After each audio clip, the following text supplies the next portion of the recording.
I launched in April of last year, I believe 420, as the first black-owned cannabis being sold legally in Illinois. I wanted to make sure that my focus was community-driven as well.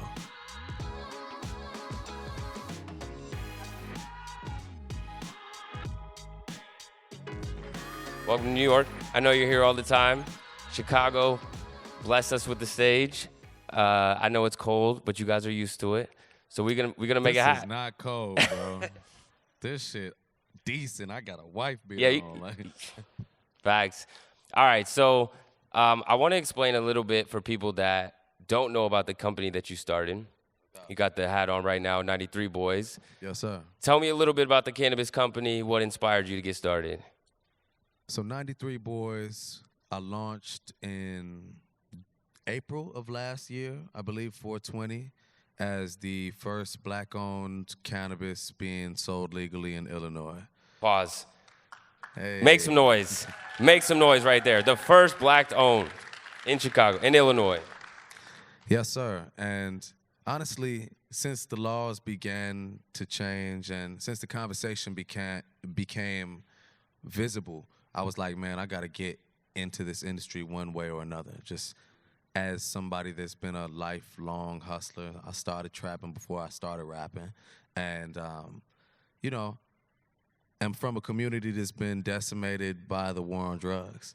And so in the same breath as a self-serving ambition to enter the cannabis industry, I wanted to make sure that my focus was community-driven as well. You know what I mean? Because I feel like operating in this space that is built off of a plant that's been, weaponized against us, essentially, it would be not within my core to do that and not focus on freedom. It's been used to steal freedom from so many. So I was like, man, I got to make sure that at the same time, I'm putting forth initiatives that are bringing freedom to the people. So that's kind of the way I've founded 93 Boys, is between culture, cultivation, and community. Beautiful, beautiful. I think that our point of view as on the Revel is that, social equity licenses are important. We want to make sure people have access. But really, black and brown founders are the best founders because they care about black and brown communities. So what you're telling me is that, come on, make some noise for that. It's just facts. It's the people that give back to those communities the most are the people that are from them. So a lot of the things that we've been trying to teach is that people can get this information. We have a whole day trying to spit game that people can take and build their own companies in order to do so, because you're going to come up with ways that serve your community in a way that other people can't, because you actually know their needs. And some of the things that really frustrate me are when a new company comes to a city, they think they understand what the city needs, and they start to push that. But tell me about how being local has changed the way that your company is able to move relative to other companies in the industry in Illinois.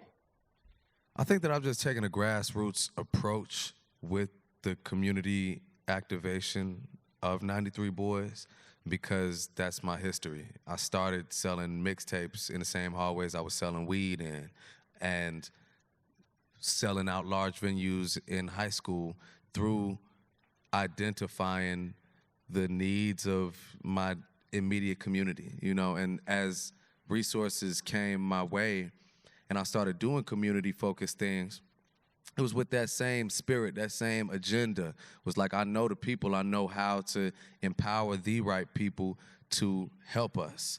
And so through 93 Boys, I started with an initiative I call Books Before Bars. So I send a lot of books into the prisons, prison release, and just general justice reform things are of paramount importance to me. And one of the most effective things that I've been able to do is to send books to my guys that are incarcerated. I've been doing it for 10 years, and I've just seen how sending the right person, the right information at the right time could transform them to find freedom mentally while they're physically incarcerated. I mean, I think that even the whole thing about this plant is that it's enabling us to step outside of the box mentally. You know what I'm saying? That's plant medicine. And so with the Books Before Bars program, I really just have been playing off of that and sending thousands of books into the prisons.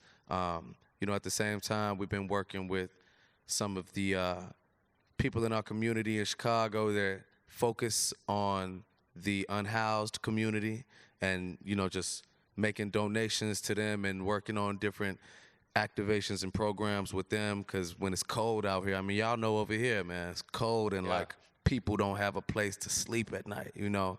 And I think the difference between a 93 Boys with our community work from a large MSO is that we actually know the on-the-ground needs of the people, and we know who is doing the real work. Like a lot of times when you make a donation from a large organization, it's like people just build a community center and then who knows what happens after that, you know? Oftentimes it's just very like cosmetic. And being somebody that's really of the soil, it's like, I know how to make less do more, you know? Yeah, 100%. For people that are out here in the audience, I want to understand a little bit more about what 93 Boys is specifically. So you guys have a couple products that you sell, and what Lulu and I thought was really important throughout the day, you know, the audience has probably heard it in many different occasions, is you need to form important partnerships, right? Like you need to find people that can service a certain part of your business in a way that you cannot.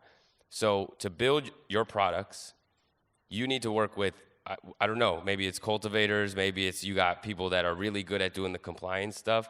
So like, who are some of the people that have been influential and maybe just essential for you to build this brand? Like, I imagine you don't know all the compliance things in cannabis right off the jump. Like, how did you do that? Yeah, it's deep, man. You know, one of the most essential partners that we have is a company that's licensed in Illinois. They do aeroponic cannabis, and they've got large facilities down in southern Illinois. And, you know, through them, we've gotten in touch with different packaging manufacturers and, you know, just every different angle of the supply chain, you know what I mean? Somebody that's also been essential just from a mentorship and connection standpoint has been Viola. Viola, founded by Al Harrington and my brother Dan Pettigrew, who's actually like a OG from my same neighborhood, who've kind of walked me through this space and given me so many of the different relationships that I have. We actually like went in with them on some of our license applications for the craft grows and dispensaries. But as you probably know, it's like the licensing process in Illinois, as I'm sure in other places in the nation, is like a complete farce, and it's a big scam, you know what I mean? And so we're currently in litigation for a few of those. But, you know, even Viola has been essential in that process as well, with introducing us to our cannabis attorney and, you know what I mean, just like so many of the different players that are helping us put this together. That's something I'm always telling people is like, there are so many ways that you can apply whatever your experience in life is to the cannabis industry, you know what I mean? If it's like client services, if it's law, if it's retail, like all of that shit exists over here, you know? Yeah, you got to get in where you fit in, right? Like you got skills in one mainstream area. It all applies to cannabis, and we need it in every single part. You also have been pretty vocal about how the plant has been helpful in you dealing with yourself and just learning more about yourself. What about other plants or other types of mediums, like I think mushrooms and some of those psychedelics? Like, how are those starting to play a role in how you think about things?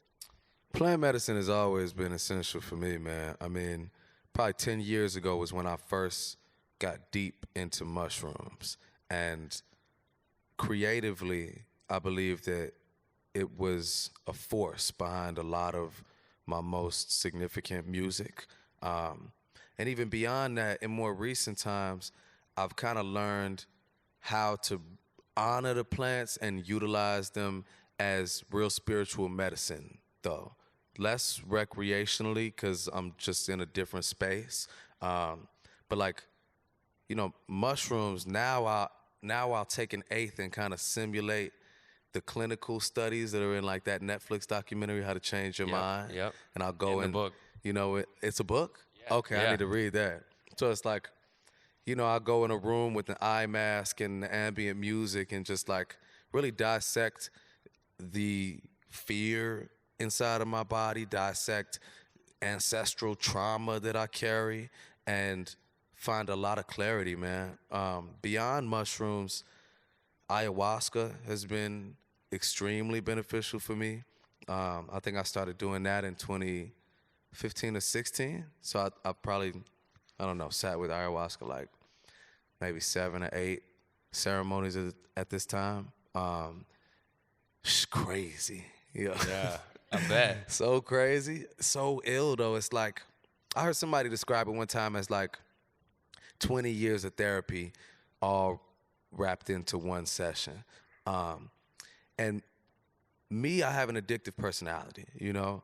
I've been addicted to like a lot of things at different times. I would say that now I'm addicted to self-improvement, you know what I'm saying? Oof. And so ayahuasca and mushrooms and bufo, the toad secretion, are tools that I use for self-improvement. So when I find that, you know, I'm being kind of stuck in a box in my life in any way, sometimes those things will help me to break down those barriers. Like, for example, I stopped drinking some time ago, you know, like a year and a half ago, and kind of transformed so many things in my life, my thought processes, you know what I mean? Fixations on negativity. I replaced ideas of fear with faith. I replaced the concept of loss with gain, lack with abundance. And that came along with replacing alcohol with meditation.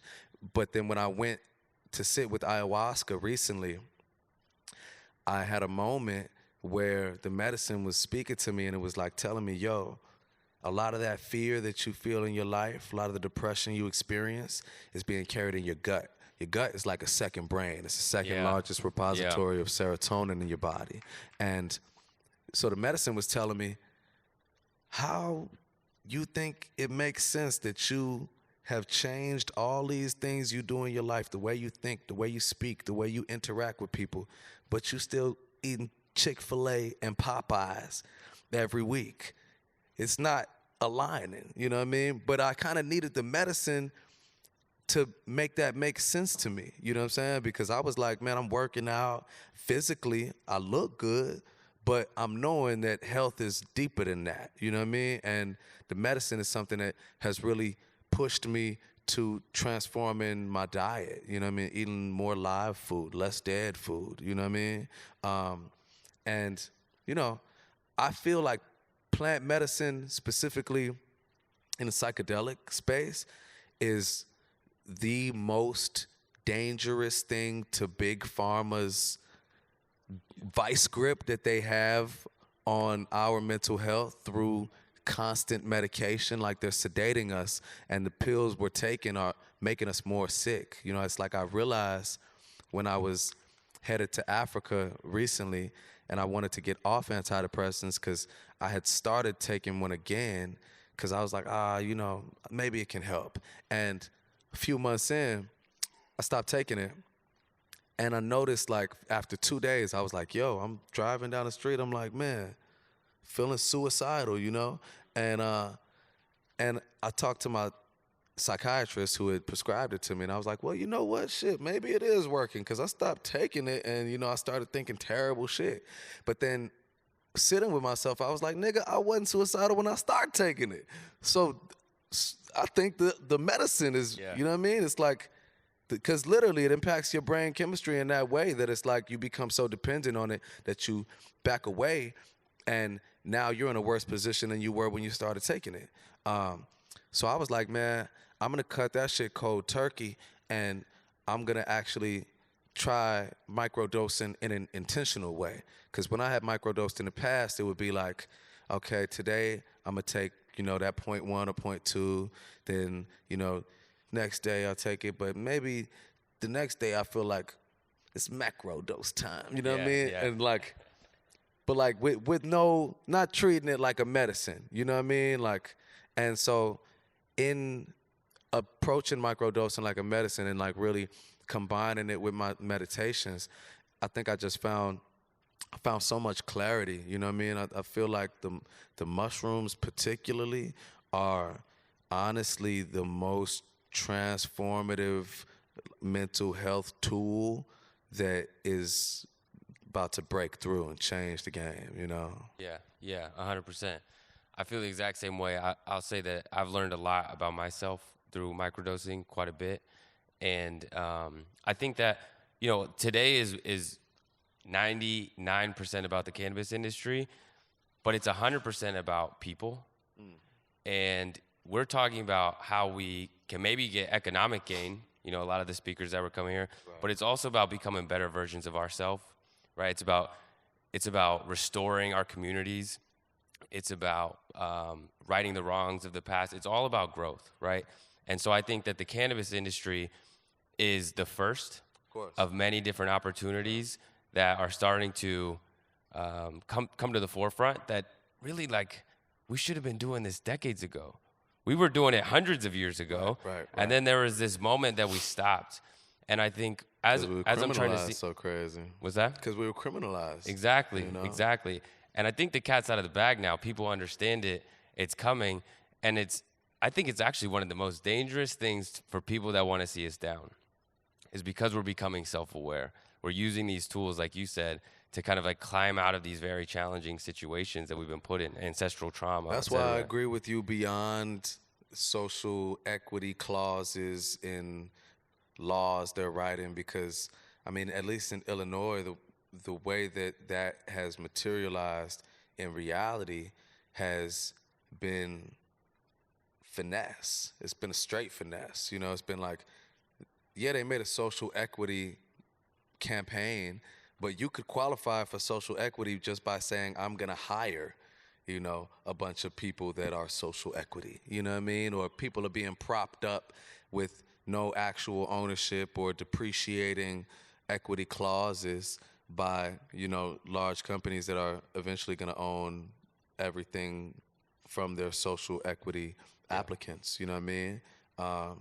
And it's crazy because Illinois is even less than national average. If national is 0.4 black, maybe less than 2%. Yeah, definitely. Under 0.4 black ownership, Illinois is 0.00 something. You know what I'm saying?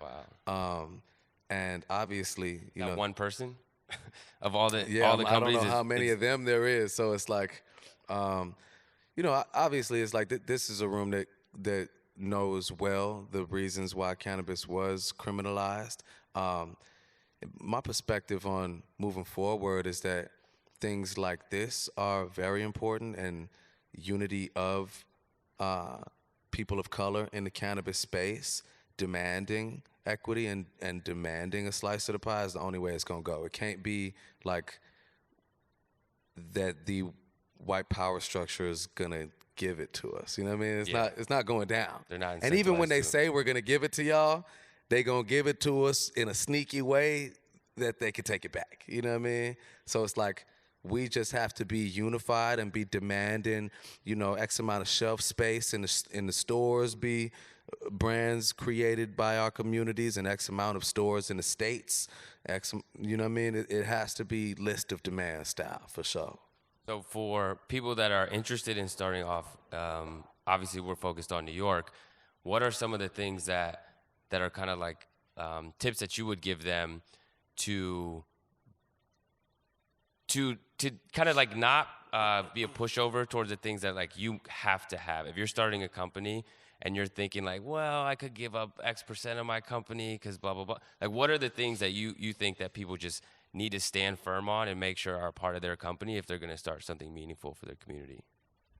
I think you got to stand firm on majority stake ownership. You have to. Hold on. Can you say that one more time? I just want to make sure that people... You got to stand firm on holding the majority ownership stake in your company. That's probably the first thing I would say you have to stand firm on. And I would also say to be very wary of who you take money from, you know? Yeah. And it's like all money comes at a different price. Like all money is not good money. And just to really, really be wary of who you take money from. And ultimately, you will have to collaborate with some of these larger companies. In most cases, you know what I mean? You're gonna have to collaborate with the 1%. You know what I mean? Because they hold the keys in so many different ways. But, you know, just making sure that you don't allow them to convince you they're more valuable than you. Because ultimately, they do need us. You know what I'm saying? And culture is something that cannot be duplicated. It's like you can't synthesize that. And the impact and the cultural influence of our communities is why cannabis was criminalized in the first place.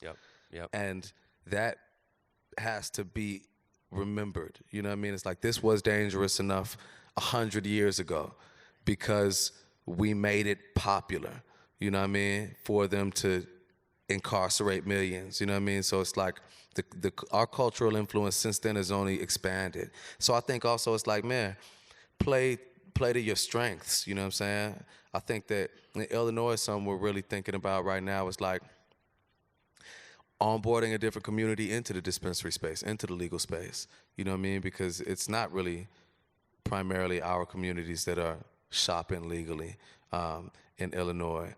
And I also think, lastly, man, like, don't wait on shit, you know? Like, there's a black woman-owned delivery company in Chicago that I'm like, I don't know them yet, but I'm just showing them love from afar because I'm having different people show me their like online system and their menus and their deliveries and just hearing great reviews about them. And I know they're not like licensed or anything, but I'm just like in admiration of how they're building their following and they're building their base regardless of what the law says, and hoping and just wishing and praying that those people doing those types of things are going to be able to get into the legal market. And I'm sure they will, because like you take that initiative, ultimately the universe responds, you know what I mean? So don't wait for shit. It's like, if you ain't got no license, you ain't got no foot in the door, maybe just go in the back door for now. You know what I mean? Yeah, Keep knocking. We had a panel today with really some of our favorite brands in New York. None of them are regulated, right? We were trying to think of who has the best brands. It's because they have built it out of necessity. They've been extremely creative and genuine. Like we had Shice Bubs, we had Pizza Pusha, Steve V.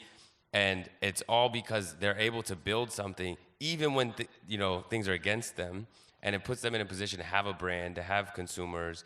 And we do our best on the Revel we don't tell people they have to go legit.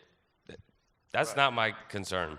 My concern is that people know the opportunities and how they should play the game, because if you are deciding not to go legit but you're not paying attention to what's going on at a macro level to cannabis legalization, then you're putting yourself at risk, right? But do whatever you have to do to make it work, And advocacy, what I mean? That's one thing that just in Chicago and Illinois, I really was peeping. It's like, honestly, a lot of the people that have been knocking on the door for years through advocacy, like Chicago Normal and, different kind of community activism organizations, ultimately became the ones that got licenses, just through years of being vocal and visible in the space. It's, it's kind of like serving two purposes at once, you know what I mean? Yeah, we had a gentleman on stage to hear who, he was just an advocate, right? He was an advocate to build his brand that helped him raise his money for his dispensary, right? Last question, then we get out of here. You were selling weed when you were young, right? It taught you some things. What are the top 2 or 3 things that taught you that now serve you now? Man, I think selling weed firstly taught me work ethic, because it was like one of the first things I was able to do in my life that felt that it directly correlated to reward. You know, it's like, I know I'm gonna get up at 6 a.m. Before I have to get ready for school to bag out all my dubs and my eighths and shit, because I'm gonna make that money today, you know? I'm gonna stay up until 11:30, 12, 1 a.m. because that's when I'm gonna make this sale that's gonna serve me, you know? And I started doing that like right before I started rapping. So I think that the work ethic gained from that just directly correlated to my practice as an artist. I think beyond that, like a grassroots cultivation of like a community or a group, you know, because I was serving people, and then I had another product, then I had music, you know, and so it's like I was able to tap into that same group of people to consume my art, you know, that may have just had a good rapport with me through hustling, and now these are my first fans, you know what I mean? Yeah. I said that was the last question, but I got one more. Okay. It would be a disservice if I didn't ask. I think you got an album coming. I think you got more things coming for 93 Boys. Like, you guys are really just getting started. So what's on the future for you? What do people got to look out for? Yeah, man, my album's been done for a while. That's coming out in a couple months, like I think May. So we're gonna have music coming out between now and then. We just put out the first record from it. Go check that out. It's called Strawberry Louis Vuitton. Video is crazy, by the way. Word, thank you. Did you bro. actually, was that your first time skydiving? No. I had to do that a lot of times. Oh, man, that was scary. And 93 Boys, man, you know, we're just expanding and really focusing on our genetic portfolio and expanding that and new SKUs. And low-key, I'm trying to find a machine, an automated machine to roll quality blunts. So if anybody knows of one, you know, I think I got a guy know about for like you. the Rocket Box, a few different things, but we're trying to find the right machine to roll a quality hemp blunt. I'm going to introduce you to somebody. Okay, bet. Yeah, I got you. Bet. I'm glad you asked that question because I was finna go home without even finding that plug. Shit. All right, guys. Thank you guys so much. Make some noise for Vic Mensa. Love, appreciate y'all, man. Thank you, bro. Thank you.